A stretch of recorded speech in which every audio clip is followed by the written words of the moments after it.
Welcome to the Dirty Heifers podcast. Soap making, small business, and so much more. Let's get dirty.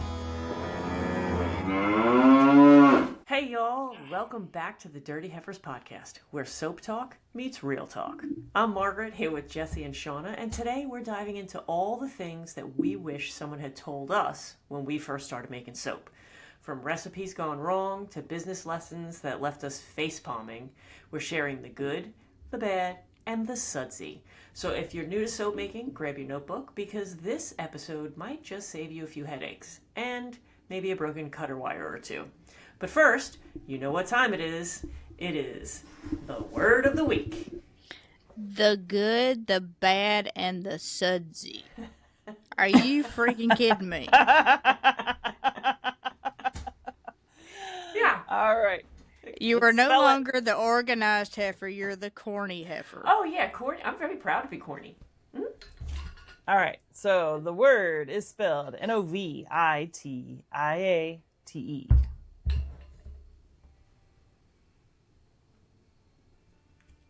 We need like Jeopardy music right now. Have we talked about that before? We have, but Novitate. close. Novitiate. Even closer. Novitiate. Whatever.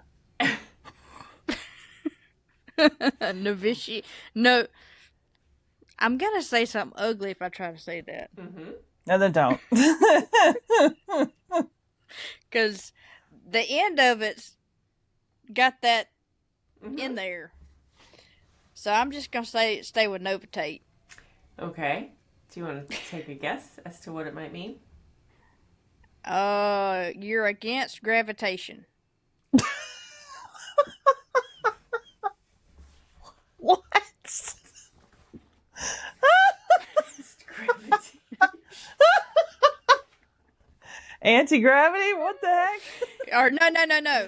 You're against vitamins because part of it looks like vitamins. You're against nutrition. All right. Let me use it in a sentence. When Shauna tried to Dang it, Shauna! I know, always. She's just up to no good. She is always up to no good. When Shauna tried that untested fragrance oil in a massive batch, she proved she was very still much a novitiate in the test your oils first department. So she's a novice. Yes. So why didn't they just say novice? Because you would know what that meant. Fancy. It's novice to anything. It could be like a skill, a trade, a religious order. Basically, just a total beginner. I'm not gonna say the word because I will say something ugly on the end of it. The way my accent works. You should put a big poo symbol right here. I thought about it. I was gonna put like one in the right. in the final recording, say no. It means no crap. Dude, never mind. Mm-hmm. You lost me on that one. You know, the signs where it's got the dog and he's hunched up and it's got a big like circle with a mark through it, like don't let your dog crap here. That's what that means. Okay. Sure. And here is the first tip of things I wish. No, you girl. Hold. Bum, bum, bum, bum, bum. Do you have a word of the week for us? This is how much the organized heifer thinks of me, y'all. She's so This is organized. like what? She's like, This let's is- go. This is like what, the fourth time? I know. But listen, It is, she just doesn't want to get stumped on my redneck intellect. Our 39th episode. So 4 times isn't really that bad. I need to Once have every that 10 on episodes. We need that on a t-shirt. Redneck intellect. I should put that on a t-shirt. All right, let's hear this redneck word of the week. I've got it printed for you. All right. Nope, I gotta spell again. Oh. Spolt. It's spoiled. It's like being spoiled. There ain't no I in that. Spolt. Spolt. Spolt. Like that kid's spolt. Like spoiled. Or that milk spolt. It's spoiled. Am I wrong? Did I? No, you got it stump right, but your it's not. redneck intellect. But you pronounced it wrong. It is not spoiled. I'm sorry. Coming from someone who says, I need my O's. Oles. I'm going to use my O's. Not Oles. It's oil. It ain't done it. Just like it's spoil, not spolt. Spoiled. Anyway, so the first tip that I'm going to give you in things that I wish I knew as a beginner, and this could go for any business kind of really. Check the printer before you print things out and don't waste labels. For the listeners that can't see, Printing. that's not on YouTube, she printed her word of the week on a sheet of labels instead of regular paper. I mean, I still can't. Because she's got all this money to waste. Yeah, clearly. Just throwing it, just burning it out. Well, here's the thing. When I print labels, if I need, 80 labels, I count out the right amount of sheets and I put them in the thing. Somebody else who prints things in this house just doesn't do it. It's not me. Anyway. I am happy to say that my printer has the regular tray and then it has a pull-out multi-purpose tray, and I always print the labels through the multi-purpose tray, so it defaults to the other one. So normally I won't accidentally print on labels. Normally. Yeah. Okay, mine's not that fancy. Mine ain't neither. Fancy. She's all fancy. You don't She's even print your own bougie labels. Like that. Shush it. I used to. You used to, but you don't anymore. Sure don't. No. Sure don't. Giant freaking eco tank thing, and you don't even print your own labels. I do not have an eco tank. No, she got rid Eco of that. tanks. They suck. Yeah. I was worried about that. I just know that, like, whenever you had kits in the past to refill your ink cartridges and then they would spill all over the place and have a giant mess. I wasn't even thinking about that. I had an eco tank in the basement. It's a brick because it's unusable. Because everything dried out, and you just have to service it all. Like every time, I wasn't using it enough back then to warrant it. I guess maybe if you're constantly using them. Well, it don't matter. After a year, it would quit and it won't print anymore anyhow. Yeah, well, it's a brick. So, let's talk about this topic, right? What do you wish that someone would have told you when you were just starting out? That you don't have to make every fragrance there is. Yes. Okay, that's a good one. Yeah. We gonna come right out the gate. My biggest problem, I think, was that I would say, like, that sounds good, and then I would buy like 8 ounces of it instead of getting the samples, because I was like, there's a sale and that sounds so good, I'm gonna buy so much of it, and then I like. Well, the thing is, first of all, there's a sale, there's a million fragrances, and I just love to smell them all. And now here's the thing. You say you would get the 8 ounces, but even if you just get the samples not enough to make, like, what am I going to make, 1 bar? I can't. Well, if you get like 2 ounces, you can make a pretty decent amount. Yeah, but then you think to can yourself, make 4 okay, pounds. so, if I'm going to get the 1 ounce fragrance now, if I'm going to make something, now I need 2 of them, and then that's going to be half the price. I might as well just get the 4 ounces or the 8 ounces. I know, but see, that's the folly, because then you get it and you don't like it, or it doesn't sell or whatever. Right. You just Yeah. you gotta get like the 1 or 2 ounce and chest it first. Yeah. I did a video on this probably about 6-8 months ago. I talked about how when I first started making soap, I would start off, I'd buy the little bitty bottles to start with. And, where you could make a pound of soap.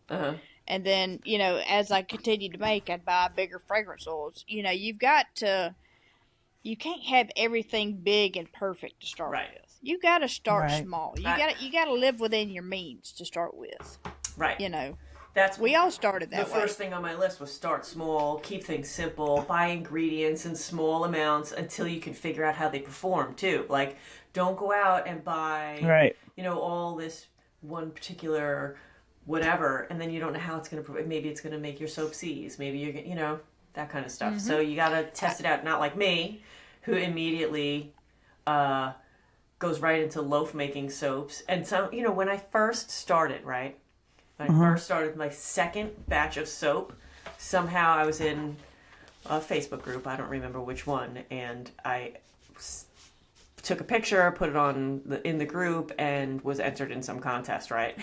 I'm like, John's like, what are you, an idiot? This is like our second time we made soap. And I'm like, oh, whatever. Anyway, I won the contest. I don't know if there was like, there might have been like 400 winners. I don't know. I didn't know anything about it when I was on, because I was that new that I was like, I'm going to make soap. And it was just a picture. So it's not like, they went by the use or whatever. And I got a book. I even brought it upstairs to show it. This one. Cool. Natural soap making, nice. Yeah, natural soap making. I won that for my second loaf of soap that I ever make. You know what? Speaking of contests. I like this. This is a good segue, right? Speaking of contests, July at Winston & Walter is running a contest for a free triangle-shaped loaf mold.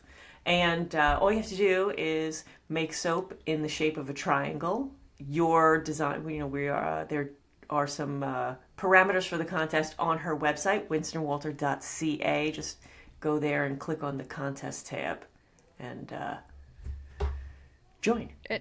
And yours truly is the judges. Yes, we will be judging them, so I'm pretty excited about that too. All of the details are on her website. I don't remember them right now. So that's that. But you should definitely go check it out and submit. Yes. And it's worldwide. And I don't think there's no fee or anything for joining it, right? I don't think so. No, I think it's just like worldwide, and shipping is on her. So it has to be an unedited picture, and I think you can't use the same picture used for a different submission somewhere else. Right. Yeah, because there's another thing. There's a challenge going on. Yes. Yeah. This is the soap contest. So it's a good idea if you want to test out that triangle mold. Just send in your submissions. Anyway, back to... I'm looking for that form. It's under... Yeah, there it is. There's a tab, contest, because I actually went onto the website and filled out the form to test it. You can use any mold from any brand. Your final soap must be made of 2 half triangles placed together to form one full rectangular bar. Got to have clear photos showing both halves and the final bar. You've got a form you could do, and you got to check all the boxes. So it's pretty open, but it just needs to have 2 triangles in it, and you've got to form them into a bar. Somehow. Be creative, and we will be judging it. And the dates are all on there too, but get it in quick. Totally accepting bribes. No, not really. So start small. Go with the smaller fragrances, and don't buy all the fragrances. Maybe.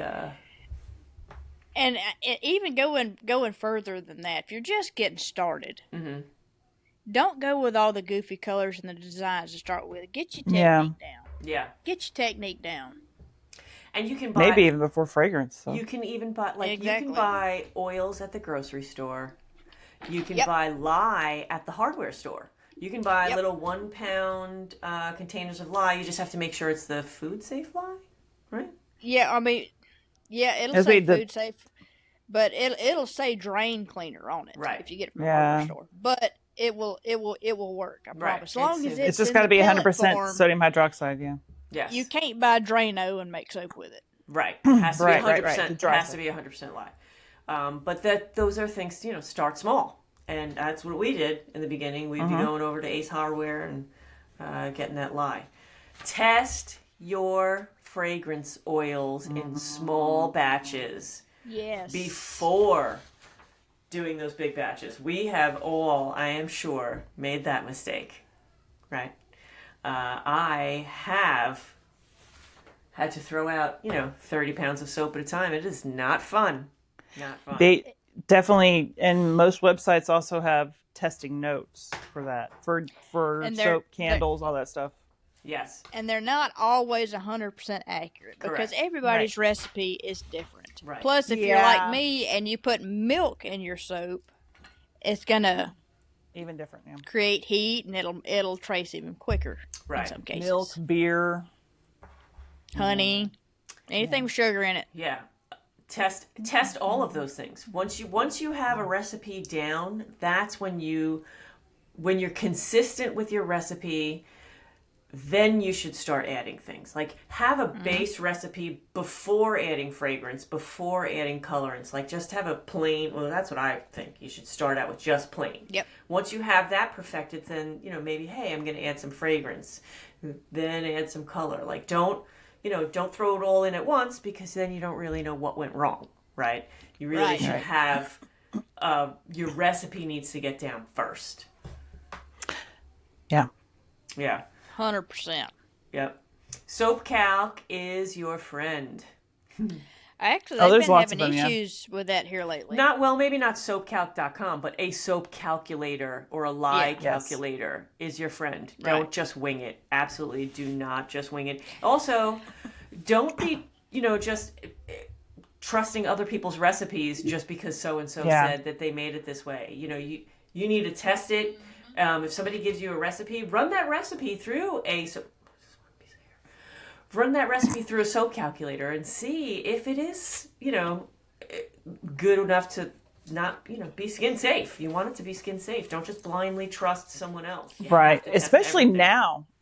Now that put cinnamon in your soap. Yeah, that too. Don't follow 5-minute crafts. Yeah. But especially now that people are putting out. Oh, here she goes. Getting her caffeine on. They've been putting out those AI books, and people are like, hey, I did this recipe and something's weird going on, I don't understand, and they put the recipe on there and people are like, is that from an AI book? Because that doesn't make any sense. I didn't even think about that. That's insane, because AI is not perfected. Who knows where they scraped up some kind of Oh my gosh, y'all talking about AI. Now this is a total squirrel moment, Squirrel. Okay? I was Tangentially related? Tangentialized related. I was watching TikTok this morning, old Tickety Talk, and you know how those AI videos will come up like 10 interesting things about your state or something like that? They're terrible. This one was most of them are stupid. This one was hilarious. It was talking about like the top fast food restaurants in every state. And y'all, I gotta show you, I took a screenshot. Mississippi. Now y'all remember me telling you the other day I stopped by Ward's and got me a big one with chili and cheese. Right. Okay, so Ward's is a Mississippi thing. Does that look like Mississippi to y'all? What's going on? What is that? It probably does to Margaret, but No, it doesn't. That's Alabama. I was gonna say that looks. All right. Okay. That's Louisiana. Yeah. So the AI is not perfect. It is not perfect. No. So you can't just blindly trust someone else's recipe. You have to test it first, right? And recipes should be by weight. Not, Yes. 2 cups, tablespoons of this, not a cup of this, nothing like that. It's got to be weighed so that it's consistent. With the exception of like your colorants, you typically measure them out by teaspoons. I've actually seen quite a few YouTube videos of people who weigh out their colorants. I've actually started doing that too. Like for bigger batches, I would test and just see like consistent. Yeah. With every so like batch. I would see how much like a teaspoon weighs, and then I would calculate up to what that was. Right. For how much color I need. I don't. But keep in mind that, there are recommendations for how much of those things to use as well. So all your additives, all of your additives, research before adding them. Research what the recommended use is, and then decide what you want to happen.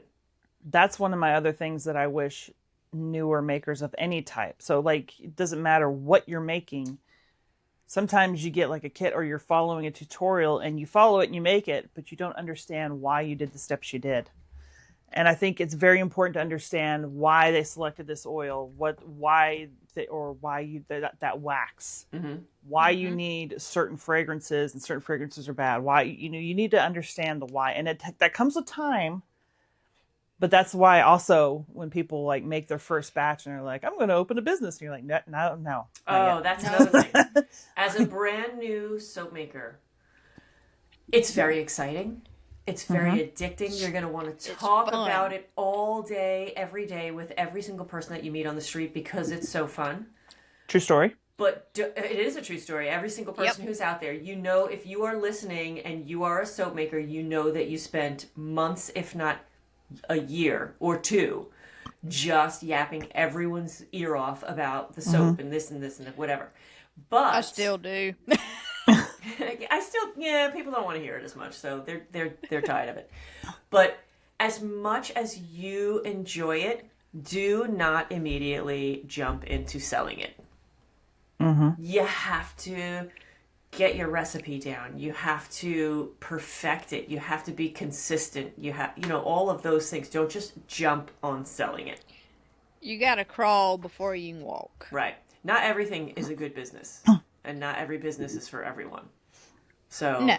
Yeah. I mean, it might be something that you are, maybe you could prepare to start selling, but don't just, hey, I made 3 batches of soap and start selling. I made a batch of soap, threw it in the contest, but I certainly wasn't selling that to anyone.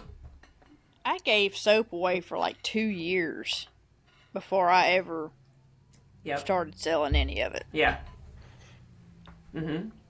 So, I mean, you need to use your folks as test dummies. Exactly. You really need to. I mean, your neighbors, your friends, your neighbors, they your are family. fantastic test dummies. Yes. Get and they also people like free stuff. They love free stuff. I found that friends and family were hesitant to ask me for more if I gave them some. But I guess they just felt like they, it was costing me money to make it. They didn't want to put me out any. Like my mother, I swear I've only given her like 3 bars of soap. I've been making soap for years and years. So it's, they're going out and they're buying soap still. So whatever. Let me tell y'all something about Mama Lather. That woman is a soap hoarder. Like, I kid you not. She's still got 2 bars of soap in the guest bathroom. They have been there for legit 2 years. Now, the only people that really goes in there and uses that bathroom is like me and the kids. Right. So we're really the only ones in there washing our hands with it. But yeah, she has got so much soap. Well, and she still comes in here and says, I want to buy some soap. I'm like, you ain't buying. Right, exactly. Like, Mom, I'm going to sell you soap, Mom. No, it's not happening. Yeah. And that's it. And that's why my mom won't come over here. Like, my mom will come over here and not even glance at the soap because she doesn't want to take it because she feels like she's taking it out of the inventory and I could be making money off of that. I'm like, no, you're my mother. Let's not be ridiculous. 1 bar of soap's not going to hurt me, Mom. No. What else? Take good notes in the beginning. Yes. That's exactly what I was thinking. Well, that's what you were getting at. You were talking about part of that. But also, I wish I wish from the very beginning I had been better at record keeping. Yeah. Because eventually you're going to have to be able to have all those records. Like, I made this batch using this lot of this oil. Right. Well, that's if you're going to sell. But I'm talking, right. if you're going to sell, but some people, even if you're just going to be as a hobbyist, you should be taking good notes because you want to know what ingredients reacted with what ingredients. And then even if you want to replicate it, like we made, so many different batches and, I tested this fragrance and I tested that fragrance and I did this and I liked this color and what did that look like again? And so I would even write down what colors, what micas I used, write down everything that I would do, and then I would write down notes on how it reacted. Like, oh, this one riced. I don't want to use this one again. Or this one turned this fragrance turned my micas green, or whatever it was. Or it had vanillin in it, so it turned really, really brown. Take good notes, and that will help you learn the craft even more. It's especially important if you buy fragrance oil and then you name your soap something else so that you remember what fragrance oil you used to make that soap later. Yes. I've had that before. It's like, oh, shoot, which one did I use? Right? Yeah, so we did a lot of, naming our soaps after songs. And I'd be like, Mr. Blue Sky, what fragrance did I do for that one? Oh my goodness. And then, Yeah. but if I didn't take notes, well, I would have to go back to the video that I made and be like, what? Because I used to talk about the fragrance. In the beginning, I would talk about the fragrance and show the bottle and all that kind of stuff. But I got over that. But take notes. Every That's tweak right, that you make, every disaster that happens, if it came out lovely, this soaped beautifully. Every time I wrote anything with sandalwood, this didn't come to trace for a long time. Oh. This was a good one. You know what? One of the things I was talking when I was saying like know why you use what you use and what it does. For the longest time, I was soaping beautifully, and then we talked about changing something up, and then suddenly I was having issues, and I couldn't figure out why I was having issues. I didn't know that olive oil pomace can accelerate your batches. And so like I was watching all these people like blending forever, and mine was thickening up real fast. And I thought it was like this time I thought it was the fragrance oil and this and that and the other. And then I found, and now I'm looking at, there's this one particular fragrance. I keep looking at it thinking like I haven't made soap since I switched away from pomace. I'm like, I'm wondering if that really accelerates or if it was just a stupid formula. Well, I did the same thing in the beginning with that because we started with olive oil and then once accidentally picked up olive oil, the pumice oil. And then we noticed, first of all, it immediately came to trace. I was like, oh my goodness, this is really, really thick, gets really, really thick, really, really fast. And it also has a greenish tint to it. So my soap would go to like almost a natural kind of color, like a natural white, like it was like greenish. And I was like, yeah, I love that. And it would turn, it affected all the colors too. So if I put a blue in, then it would turn green, yellow would be green, reds would turn have like a brownish tint to it. So yeah, that kind of stuff you learn from testing and keeping notes. One thing, this is a little bit of a fail, but I'm going to tell our listeners this. One thing you do not do, when you're measuring out your fragrance oils, be very careful about what type of vessel you measure them out in. True story, when I first started, I used a styrofoam cup. Oh, no. And I put my fragrance, I was prepping. I had everything measured out and ready the night before. I was going to get up next morning and make soap. It was in my kitchen. I was just getting started. The next morning, I got up, walked in the kitchen, and there's this clear matte finish goo all over my countertop. That fragrance oil legit melted. Hey, did it ruin your that countertop? styrofoam cup? No, it didn't hurt my countertop. Okay. But it made like clear matte finish snot. Ugh. Nasty. That's all funny over my because countertop. I measured out last night. I was making a couple of batches of shampoo bars today. I needed them done and I didn't want to do it today. I knew we were going to be filming this. So I measured everything out last night except for the fragrance oil. And I had, in a little cup like this, I had my rice protein and my preservative, right? So I have that on the side and that goes in at the very, very end. Fragrance goes in the end. And I have everything heating up and now I'm just waiting for it to cool down so I can put this stuff in it, which could be, a little while. So I go, John, you think I could just measure the fragrance oil in this? In the little, like the Dixie cups that you use in the bathroom? And he goes, what are you talking about? And I go, it's only going to be in there for like, half an hour.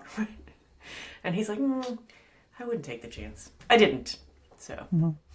I think I've done oil in those things. Yeah. You don't want them in there very long. Just with fragrance, if it ain't glass, it don't go in. Exactly. Or stainless. Yeah. Glass or stainless. Or stainless. I do stainless now, but glass or stainless, I don't even put it in anything plastic. Yeah. Just to be safe. Yeah, it can eat away at the plastic too. It can. Unless it's what kind of plastic is it? It's got to be HDPE plastic or something or other like that. Yeah, some number 5 or I don't know. something. Number 2 and 5 for lye, so I'm assuming probably the same for the rest. But I mean, the plastic can also absorb the scent. So. Yeah, that's true. Yeah. Speaking of plastic and stainless and all that, make sure your equipment is the best that you can afford, right? Right. So yes. you need a working scale. that can measure either in grams is your best bet, or ounces at least, with a decimal even.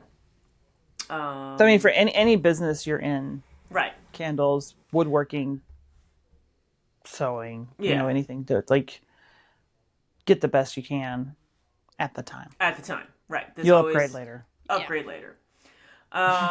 And patience. Wait the full cure time. Do you look like you have something to say about that? No. It's just, you see all these posts all the time. Like, why do I have to wait? Why do I have to wait? Yeah, I made soap yesterday. Can't I just use it today? Go ahead. See what happens. Yeah. Test it. Have fun. There's a reason why we say it. You'll have a whole bar of soap and it'll last 2 days, but go ahead, use it today. But it's so...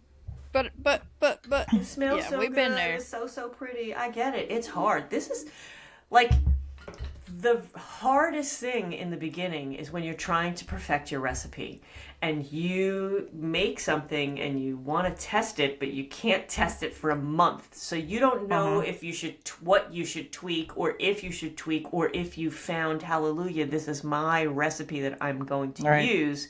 You don't know it for a month. So that's another reason to take good notes too, because if I made, 3 different recipes and I want to know which one is which, or if I have to wait a month, now I'm okay. So now I like this soap. What did I do?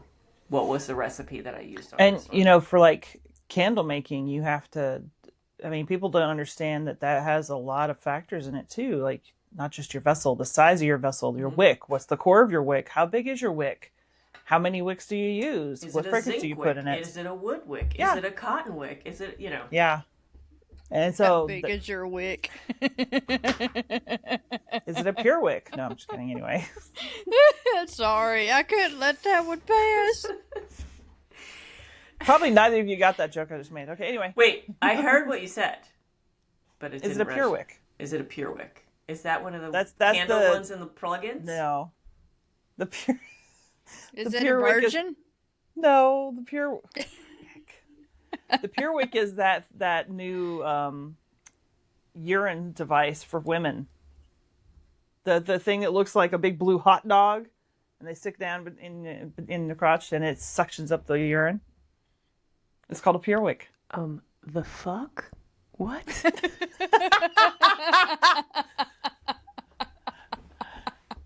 I know I've said you were talking about wicks. It's called a pure wick.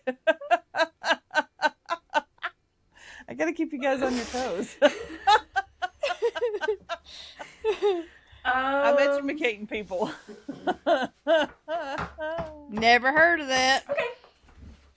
I know we're supposed to say family friendly, but you just dropped the F-bomb. So I know. The colloquialism for it is the cooter canoe. Anyway.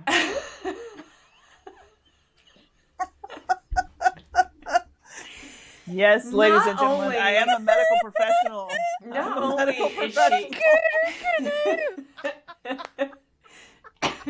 only is she throwing out terms that we don't know, but they've got colloquialisms.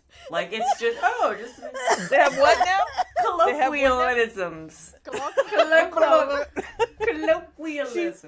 She's yodeling now. Oh, we've lost Jessie completely. The cooter canoe. The cooter canoe.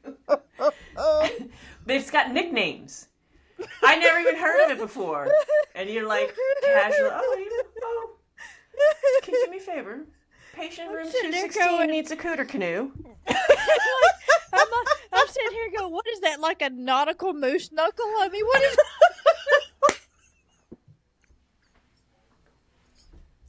a nautical moose knuckle? She's over there making herself laugh. Like, she's not even laughing at the original stuff. She's just laughing at the crap that she thinks of after. Which one of us are you talking about now? Jessie. Jessie's made 14 leaps since the original comment in her brain. I don't have any choice but to leap. I mean, I can't just climb up and reach something. Listen,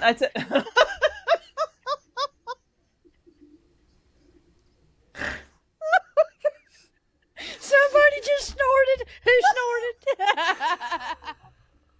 Was that you? Yes, I was like, I don't think I did. If anybody is new to us and they don't know, Jessie is barely taller than a child. I'm 5'1" with my shoes on. She barely qualifies as adult. Okay. Let's rein it on back in. Tangentially. So we were talking about Benjaminized. patience and cure time and waiting, and you start talking about it happen. That's also with candles as well. Right. So getting back into that. Her pure wick. Wicks, right. So we're going to go with The cooter you want to do... I guarantee you, anybody who's listening or watching and works in healthcare is dying right now. Okay. They knew exactly what I said. They knew exactly what I was talking about when I said pure weight. They're like, oh, no, she did not.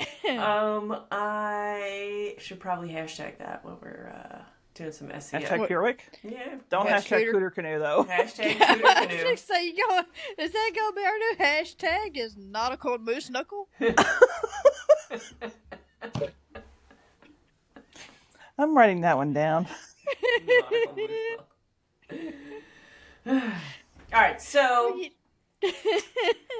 quality over quantity, right? You want to have like a couple of good recipes. You don't need 50 recipes. I only use one recipe.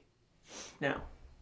I only use one recipe, and I use it for everything over and over again, unless it's a custom. And then the things that I change, I have one base recipe, and then I change my fragrance, I change my additives, I'll add some different colorants and things like that. But it's basically the same thing. So you don't need 50 different recipes. That's a lot of stuff to keep track of. It's a lot of... You gotta take crack of it. Yeah, you gotta take crack of it. Don't be making crack now. Don't be making crack. But it's a lot of inventory to store and to hold. Right. And it can be expensive.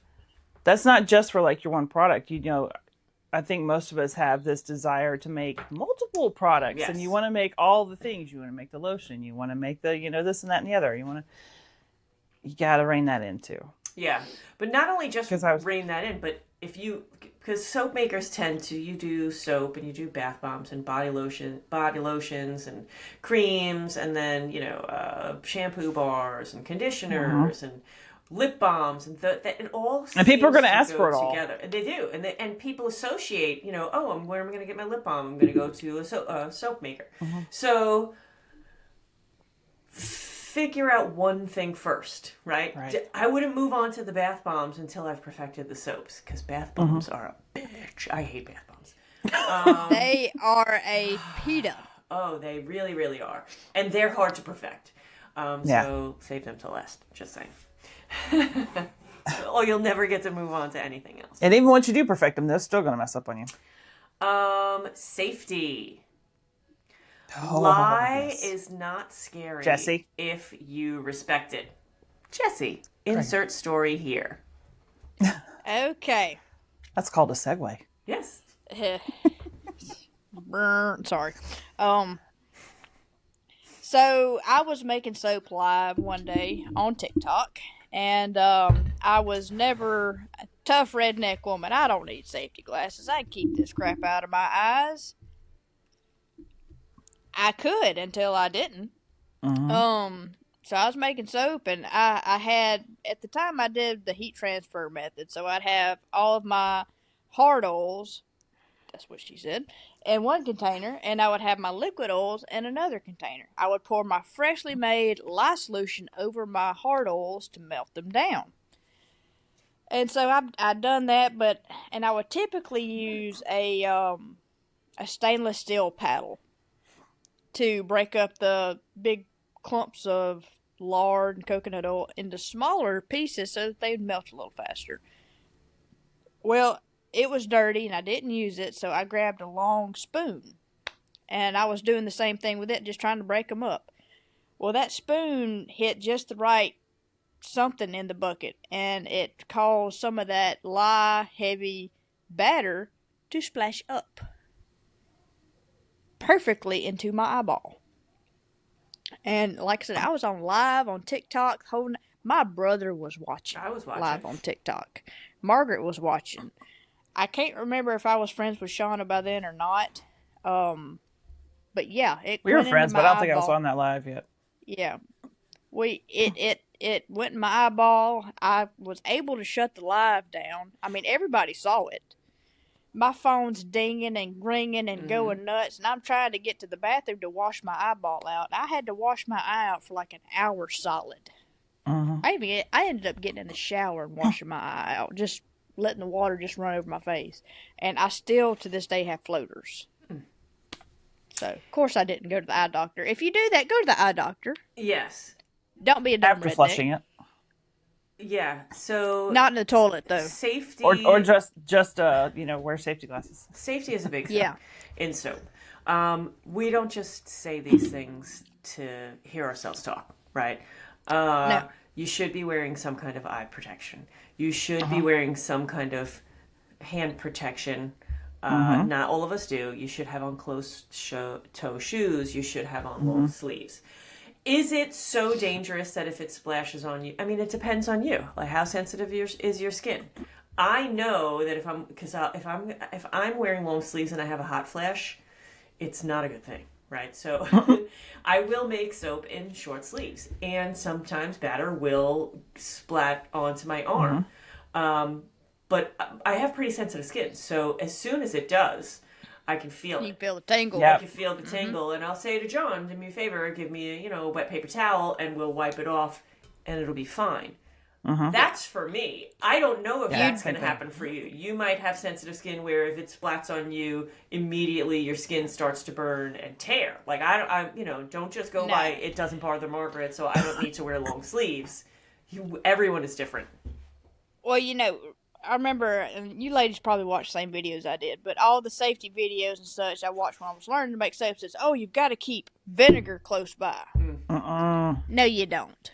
You do not have to have vinegar. You just need some cool water. Right. It'll wash As a matter of fact, off. you should not use vinegar. I know people argue about this all the time. Vinegar neutralizing lye is on hard surfaces. Right. Like Not if you on spill it on skin. your counter, not on your skin. Yeah. Because that causes more chemical reactions and more skin irritation. Another thing that about just for lye safety is in the very beginning, when you're done making soap, you have your soap dishes, right? A lot of people, while still wearing their gloves, will wipe out the soap dishes with either a clean towel or paper towels. They'll take the clean towel, and when the soap dries, they'll throw it in the washing machine or whatever.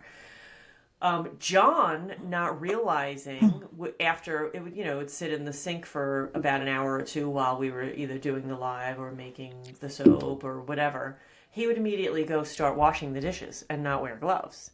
And after the third time of doing that, he's like, I don't know what's going on. And his hands would glow. They were so burnt with lye burn. And I did that a few times, and my skin turned into alligator skin, and it was awful. Right. It was terrible, and he and he's a guitar player, so everything that was hard for him. So now he lets the soap he lets the dishes sit there for a couple of days, and then it just turns into soap, and he washes it. At least let it sit for 12 hours. Yeah. Bare minimum. I wash them out immediately, but I wear gloves. So. I wipe mine out with a paper towel. You can't put that big old pot in the sink. Yeah. What I do now, now, granted, I'm saying this now, as my pot is sitting over there with soap residue in it that I have not soaked and washed out. But typically what I do is I'll wipe it out really well with a paper towel. I'll get all the residue out of it. I'll spritz it down with some rubbing alcohol. Wipe it out again with a microfiber. It's ready to go. Yeah. Because that alcohol is going to cut that last little bit of grease. Yeah, definitely. That alcohol will just cut that grease all the time. And you were just saying that, when you were watching the videos and they would talk about the vinegar and stuff, when you're looking, when you're just starting out, you don't need to take paid courses. You really don't. You do not. There is so many courses that are out there that are available for free, and so many people out there just giving out their information. Absorb it all. It's out there. Royalty Soaps has Royal Academy. Brambleberry has a ton of how-to instructional Soap videos. Queen. Soaping 101. Soaping 101. Yeah. There's a lot of lye safety class. Brambleberry, I think, has the best lye safety one. Simi from Muddy Mints, she has a new series. There are just so many people out there available for free. You do not need to take a paid course. Right. And that applies for all of the crafts. Right. That applies if you for want all to, the crafts. yeah, all the crafts, almost everything. Everybody has any niche that you can find. You'll be able to Google it, check it out on YouTube. There'll be people making videos of themselves doing it. Now I'm just talking about in the beginning when you want to learn some kind of advanced technique or something like that, or you want to know the science behind stuff. Then maybe later on when you have the basics. I think that if you pay for a course, you should really understand what the things that you're doing are before you even start. It'll give you that background to whatever, but you don't need to pay for anything when you're just starting out. I didn't need anybody to tell me that. I didn't go out and pay for Have any of y'all ever... I was going to say, have any of y'all ever paid for a soap making course? Not real. I mean, unless you count the HC. Well, no, I'm just talking about when you were learning. Yeah, no, not when I was learning. But there are courses, not courses, but classes at the conferences that showed us a lot. I didn't pay for courses. I got books and I bought kits. Instead of trying to curate all the stuff for myself, I bought beginner kits. They have those available. It has everything you need, and it has the mold, the blender, Hobby Lobby. You can get them at Hobby Lobby and such now, can't you? Michael's. The Makesy or whatever it is. Yeah. I don't know if they have that at Hobby Lobby, but I know they have that at Michael's. Brambleberry sells kits. A lot of people sell kits. Yeah, Brambleberry's recommend some. But I mean, you can get once again. You can get soap making kits. You can get candle making kits. You can get bath bomb making kits. You can get sewing kits. I don't know about woodworking stuff. There are woodworking kits at Home Depot. Yeah. Yeah. Yeah, and they have classes at Home Depot too.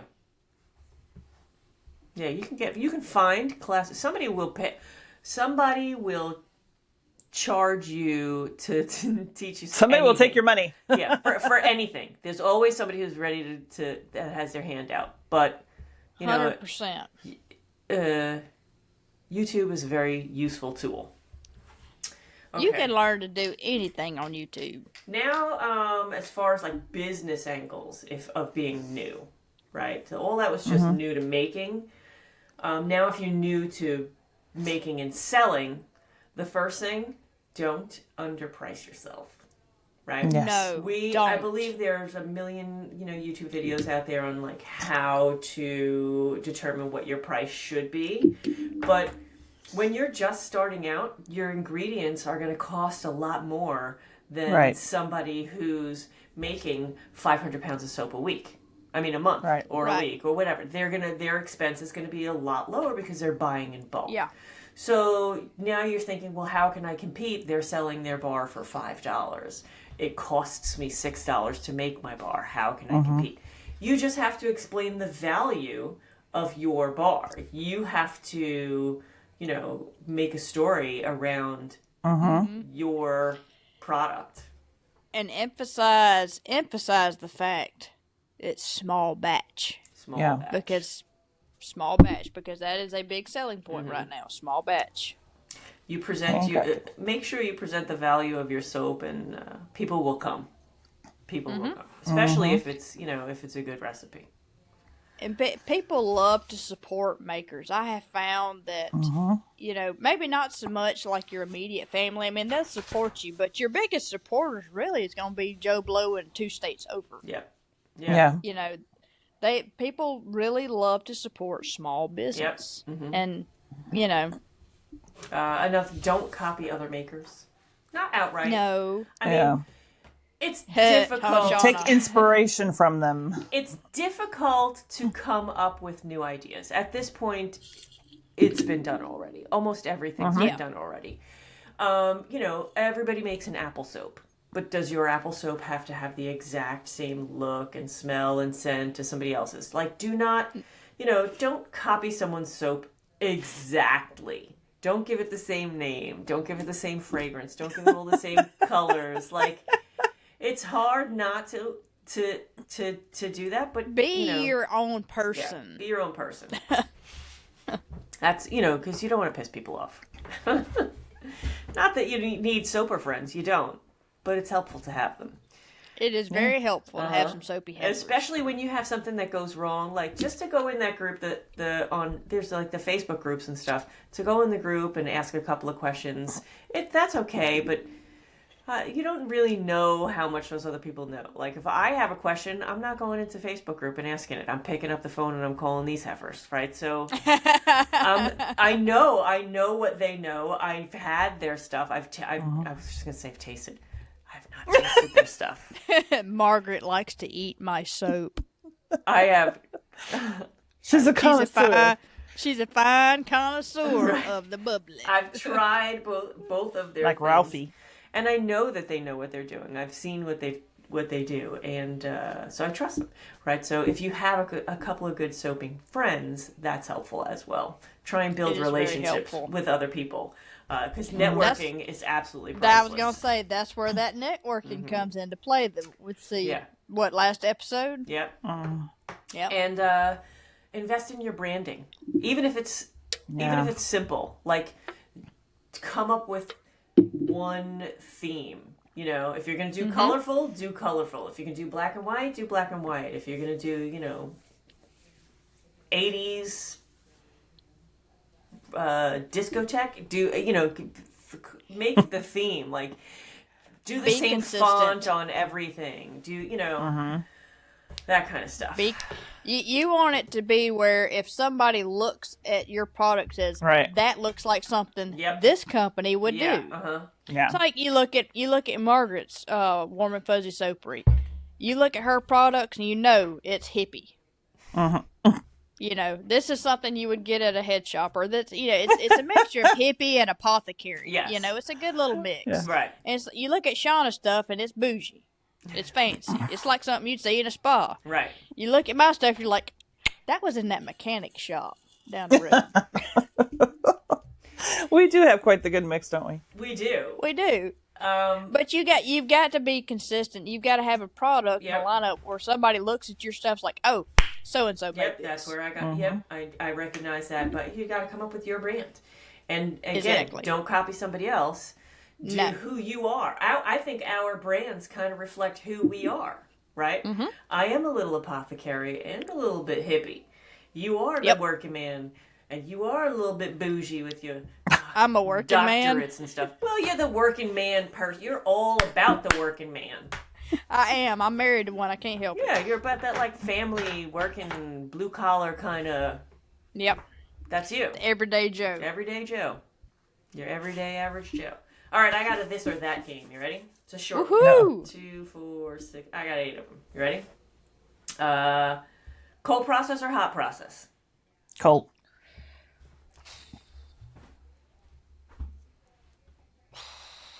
It depends. Am I doing a whole bunch or am I doing a little bit small batch? Well, what do you do? Because I do love me some hot. I do love me some hot process. I still have never made hot process. I haven't either. Oh my gosh! Yeah.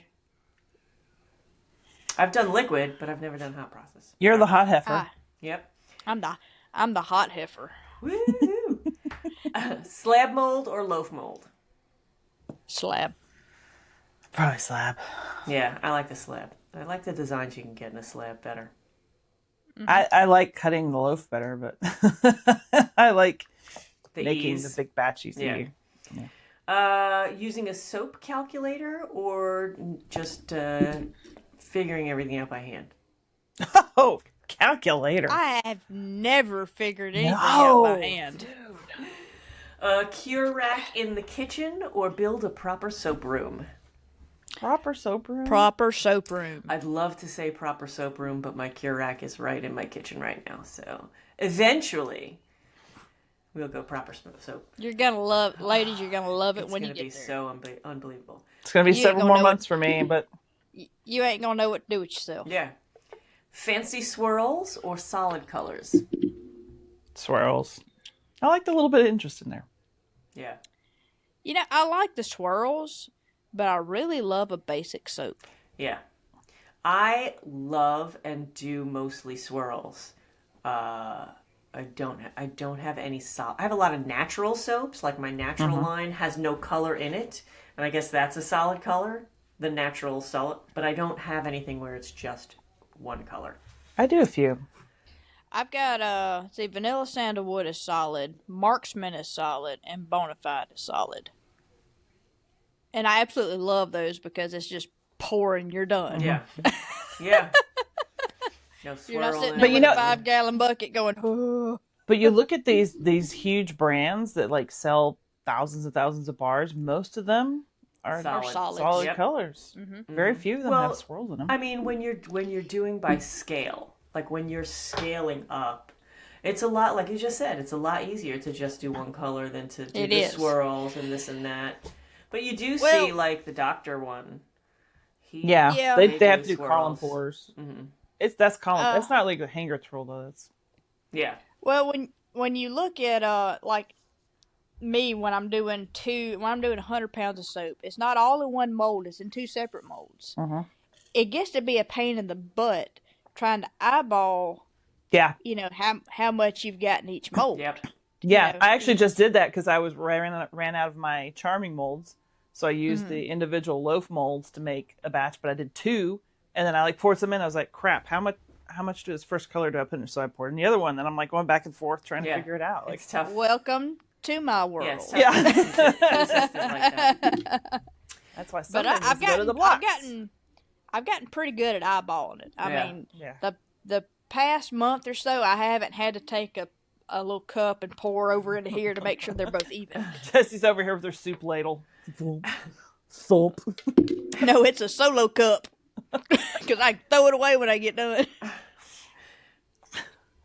Red solo cup. I'll fill you up. Let's have a party. Prepare to party. Anyway, test a small batch. Solo cup. Sorry. Test a small batch or risk a full loaf. I know what the right answer is. I know. Y'all know what I really do. Exactly. Y'all know me. I'm not gonna do a small batch. I'm just gonna say let's wing do it. As I say, let's not roll as I do. the dice you know what? and I think, though, get her done. We have come to a point now where like we can understand our batches and we understand fragrances and we understand like certain like we said that one episode, the eugenol. You got a spicy fragrance, you got a floral fragrance. You know it's going to screw with you. Right. Yeah. So I think with experience you can do that a little more. And we know when to move and how fast to move. Well, yeah, you know what it looks like when it starts. You're like, oh nope, we're going. Well, you're like, nope, we're going right now. Yeah, we've all been there. That's funny. Yes, we have. Essential oils or fragrance oils? Fragrance oils. I like both, but I do mostly fragrance.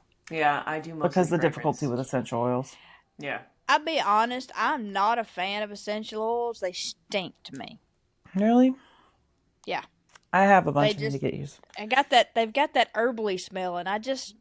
So weird. I just don't like them. It's so weird. The plants have an herbally smell. I know. That's also like patchouli, that kind of like... Yeah. Now, to me, patchouli... It's got an earthy smell. Right. To me, it absolutely does.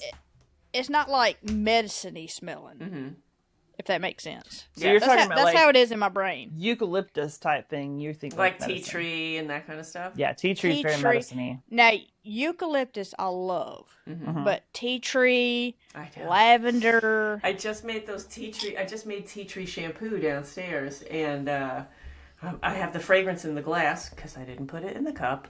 And it's just sitting there, and I'm waiting waiting for the temperature to come down a little bit before I can add everything in. And I'm like, ugh, I really just don't like tea tree. And John goes, I don't think anybody likes tea tree. I think that's why they always put other stuff in it, like eucalyptus and tea tree.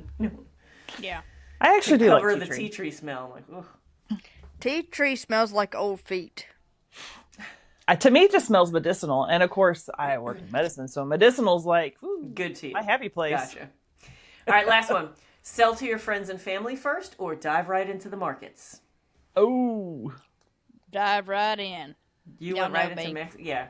I did friends and family for a long, long time. I can absolutely say that my launch day, it was friends and family. Yeah. I mean, I launched to the public, but it was friends and family on my launch day. Right. Friends and family who purchased, you mean? Yep. Yeah. Well, at least they support it. Yeah, it was a lot of friends and family, too. I was practically crying by the end of the day. How sweet. Yes. So should we wrap it up? That's what she said.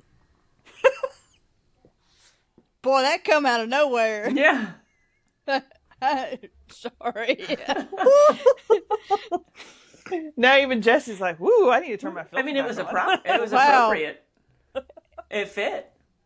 I apologize. I mean, that just, but that, What, that what didn't she even- meant, ladies and gentlemen, was like, wrap up your hands and your eyes when you're making soap. Exactly. first. Safety first. She's a safety girl. Right. Oh Lord. Anybody understand that movie reference? No. No. Okay. And that's a wrap Such on a nerd. And Not a nerd movie. I'm gonna keep doing it. Margaret's like, y'all shut up. Heifers! Quit! And that's a wrap on episode 39 of the Dirty Heifers podcast. We hope our mistakes, disasters, and hard-learned lessons save you a little bit of trouble on your own soap-making journey. Remember, everyone starts out a novitiate. What the hell the fuck am I saying again? Here we go. That's syrup making. You can't even say it. Novitiate. Okay. Remember, Say it. everyone starts out a novitiate, but the trick is to keep learning and keep laughing along the way. If you love today's episode, don't forget to like, share, and leave us a comment with your funniest soap fail or the one thing you wish you knew starting out. We might just feature it in a future episode. Don't forget that our listeners get 15% off at Wholesale Supplies Plus when using the code DIRTY15. And also don't forget to get your triangle soap entries in to win a triangle-shaped mold from Winston & Walter. Details are on her website at winstonandwalter.ca. Just click on the contest tab. Until next time, stay sudsy, stay sassy, and stay dirty, heifers.